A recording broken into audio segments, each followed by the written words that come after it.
सावन के दूसरे सोमवार पर आज देवघर में हुआ है दर्दनाक हादसा। देवघर के बेला बगान दुर्गा मंदिर में हुई भगदड़ में 11 श्रद्धालुओं की मौत की खबर है।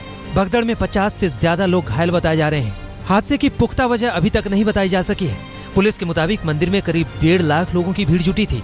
इसी दौरान अचानक भगदड़ मच गई। पुलिस ने 10 मौतों की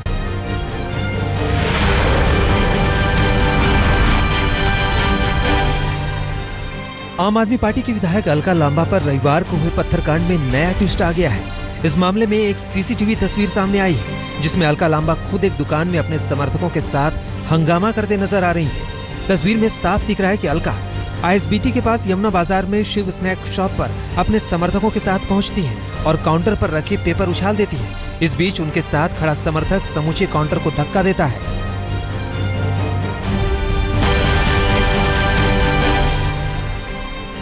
दुकानदार ने सीसीटीवी फुटेज को पुलिस को सौंप दिया है। साथ ही अलका लांबा और उनके समर्थकों पर तोड़फोड़ का आरोप लगाया है। दिल्ली पुलिस अब ताजा तस्वीरों के बाद इस दिशा में जांच करने की बात कह रही है। इससे पहले पुलिस अलका लांबा की शिकायत पर सिर्फ पत्थर मारे जाने की घटना की तफ्तीश में जुटी थी। अलका लांबा ने रविवार की सुबह अपने ऊपर पथराव किए जाने का आरोप लगाया था। लांबा के मुताबिक पथराव से उनके माथे पर चोट लगी थी। अलका के माथे पर एक बैंडेज भी बंधा था। अलका के मुताबिक वो पत्थरबाजी का शिकार नशा मुक्ति अभियान के दौरान हुई, जबकि कुछ लोगों का कहना है कि अलका नशा मुक्ति के बजाय अतिक्रमण हटाओ अभियान की अगुवाई कर रही थी। विधायक अलका लांबा ने पुलिस पर सुरक्षा नहीं मुहैया कराने का भी आरोप लगाया है। पत्थरबाजी कांड में अलका लांबा की शिकायत के बाद दिल्ली पुलिस ने दुकान के कर्मचारी जतिन को गिरफ्तार किया है। बताया जा रहा है कि जिस दुकान में अलका लांबा और उनके समर्थकों ने हंगामा किया, वो बीजेपी विधायक ओम प्रकाश शर्मा के छोटे भाई की है। ऐसा है, वो मेरे बड़े भाई हैं, उनका नाम ओम प्रकाश शर्मा है। हम रियल 3 ब्रदर हैं। एक्चुअली जो शिव का टाइटल है ये मेरे फादर का नेम है। वो शायद इन कंफ्यूजन में थी कि ये उनकी दुकान है, ठीक है ना, तो इस वजह से ये मुझे इनाम मिला है।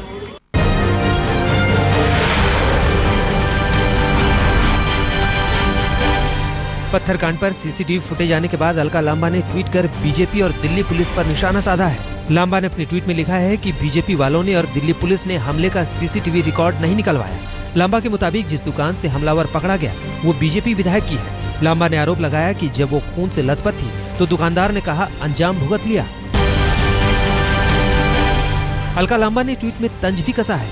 बीजेपी को दिल्ली पुलिस से तेज तर्रार देते हुए कहा, उम्मीद करती हूँ कि दिल्ली पुलिस भी बीजेपी विधायक की तरह जल्द हमले की सीसीटीवी फुटेज जारी करेगी। जंतर मंतर पर आज स्वराज स्वाभिमान संगठन का प्रदर्शन होगा। प्रदर्शनकारियों ने भूमि अधिग्रहण बिल के खिलाफ किसानों के हित में आवाज उठाने का दावा किया है। प्रदर्शन की अगुवाई पूर्व आप नेता योगेंद्र यादव और प्रशांत भूषण और प्रोफेसर आनंद कर रहे हैं। स्वराज स्वाभिमान के प्रदर्शन से पहले देर रात जंतर मंतर पर हुआ हंगामा। योगेंद्र यादव ने कुछ अराजक तत्वों पर पुलिस के साथ मिलकर संगठन के कार्यकर्ताओं की पिटाई का आरोप लगाया। योगेंद्र के मुताबिक कुछ लोग एक युवक की पिटाई कर रहे थे। जब संगठन के कार्यकर्ता उसे बचाने पहुंचे तो लोगों ने उन्हें भी पीटा। यहां तक कि महिला कार्यकर्ताओं को भी नहीं बख्शा गया। योगेंद्र ने कहा, गुंडों के साथ सादे लिबास में कुछ पुलिसकर्मी भी थे, जिन्होंने मेरे और तिमारपुर के विधायक पंकज पुष्कर के साथ भी बदसलूकी की। इस बीच खबर यह है कि कांग्रेस अध्यक्ष सोनिया गांधी और राहुल गांधी आज 10:30 बजे कांग्रेस सांसदों से मुलाकात करेंगे और संभव है कि कांग्रेस संसद में अपना विरोध प्रदर्शन आज भी जारी रखे। शाम 4:30 बजे कांग्रेस प्रेस कॉन्फ्रेंस भी करेगी। जिस वक्त कांग्रेस सांसदों के संग अपनी रणनीति बना रही होगी, ठीक उसी वक्त प्रधानमंत्री नरेंद्र मोदी अपने मंत्रियों के साथ बैठक कर सदन की कार्रवाई पर रणनीति तय करेंगे। प्रधानमंत्री मोदी और मंत्रियों के बीच ये बैठक सुबह 10:30 बजे होगी। दहेज उत्पीड़न मामले में राधे मां की मुसीबत बढ़ गई है। मुंबई पुलिस ने बालकेश्वर पहुंचकर राधे मां को समन सौंप दिया है। अब मुंबई पुलिस शुक्रवार को राधे मां से पूछताछ करेगी। कांदिवली थाने में राधे मां के खिलाफ दहेज उत्पीड़न के लिए भड़काने की शिकायत दर्ज कराई गई थी। इसके बाद से ही उन पर शिकंजा लगातार कसता जा रहा है। राधे मां पर खुदकुशी के लिए उकसाने का भी आरोप लगा है। गुजरात के कच्छ में 6 लोगों ने आरोप लगाया है कि उन्होंने अपनी परेशानी के दौरान राधे मां से संपर्क साधा था।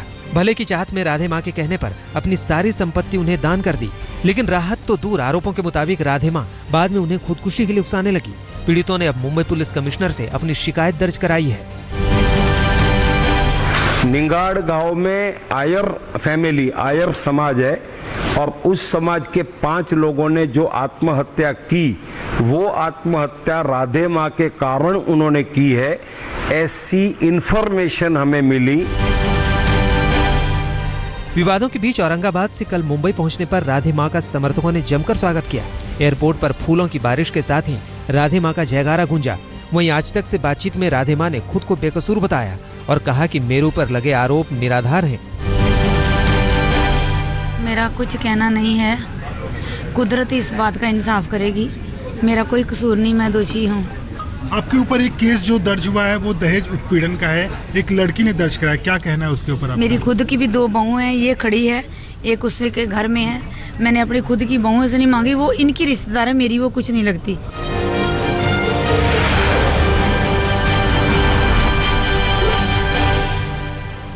जम्मू के उधमपुर में पकड़े गए लश्कर के जिंदा आतंकी नवेद को आज एनआईए की टीम दिल्ली ला सकती है। इसी बीच आतंकी नवेद की मदद करने के आरोप में 6 लोगों की गिरफ्तारी की जा चुकी है। एनआईए की टीम ने उधमपुर में आतंकी हमले वाली जगह पर जाकर भी तफ्तीश की।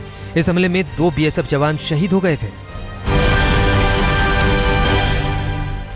जाट आरक्षण पर राजस्थान हाईकोर्ट आज अपना फैसला सुना सकता है। जाटों को ओबीसी कोटे के तहत 1999 में वाजपेयी सरकार ने आरक्षण दिया था, जिसे बाद में राजस्थान की गहलोत सरकार भी अमल में लाई थी।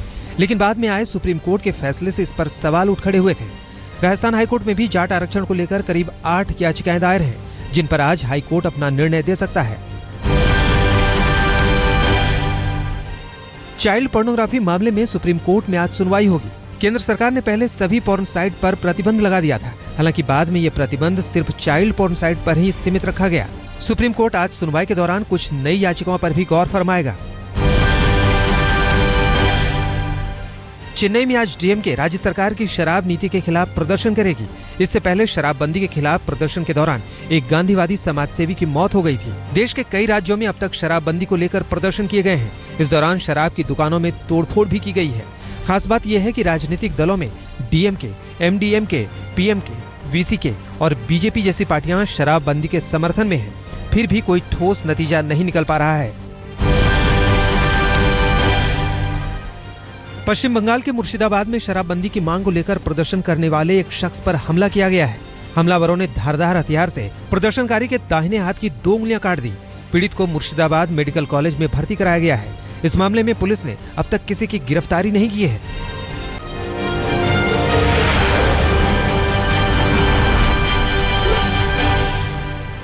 बॉलीवुड सिंगर सुखबीर को लाहौर एयरपोर्ट पर रोका गया। 29,000 अमेरिकी डॉलर कैश ले जाने का आरोप लगाया था, लेकिन पूछताछ के बाद छोड़ दिया गया। पीटीआई के मुताबिक इस वक्त दुबई में है सुखबीर। पाकिस्तानी जांच दल को अंदेशा है कि सुखबीर $8500 की रिश्वत देकर छूटे हैं। अब अफसरों पर कार्रवाई की भी बात कही जा रही है। मुंबई से सटे मीरा रोड इलाके में पुलिस ने डांस बार पर छापा मारकर 4 बार बालाओं समेत 16 लोगों को गिरफ्तार किया है। बार में पुलिस की छापेमारी के दौरान कई खुफिया रास्ते भी मिले। दिल्ली में किराया मांगने पर कुछ गुंडों ने प्रभु शाह नाम के ऑटो चालक की पिटाई कर दी।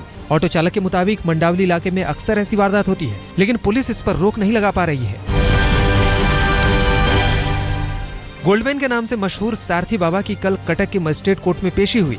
इस दौरान प्रदर्शनकारियों ने आरोपी बाबा की चोटी खींची, साथ ही गाड़ी पर जूते भी फेंके।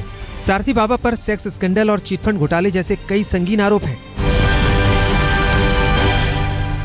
यूपी के बस्ती में रेत माफियाओं की गुंडागर्दी सामने आई है। आलम यह है कि रेत माफियाओं ने दारोगा को ही जमकर पीट दिया और वर्दी फाड़ डाली। इस मामले में 3 लोगों के खिलाफ केस दर्ज किया गया है। पुणे में भी रेत माफिया बेलगाम है। कुछ लोगों ने तहसीलदार की गाड़ी पर हमला किया। बताया जाता है कि तहसीलदार ने रेत माफियाओं के 3 ट्रक जब्त कर लिए थे, जिसके चलते उन्हें डराने की कोशिश की गई।